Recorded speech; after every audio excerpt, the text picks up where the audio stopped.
As Democrats move to a new phase of the impeachment inquiry, a new poll from Fox News shows that 49% of the country supports impeaching the president and removing him from office. This is in line with a slew of polls lately that show support for impeachment hovering around 49%. The president, meanwhile, is disputing the findings of these polls.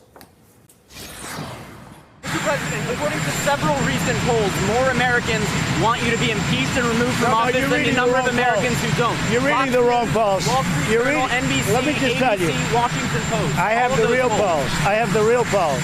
The CNN polls are fake.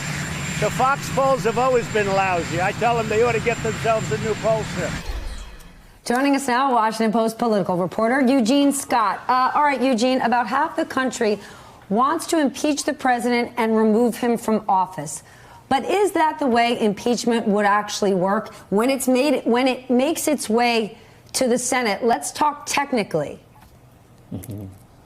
It's not clear that after impeachment, the president would actually be removed from office. We would need support from enough senators to vote against keeping the president in position for him to actually be removed. And there's no sign right now that that number in the Senate will be large enough, even though we do know that Republicans in the Senate, a growing number of them, are acknowledging that quid pro quo happened. But we know their strategy that they're employing is that they think that this is legal and that this does not disqualify him from serving. And so that option that many Americans nearly half chose doesn't seem to be on the table right now for many people.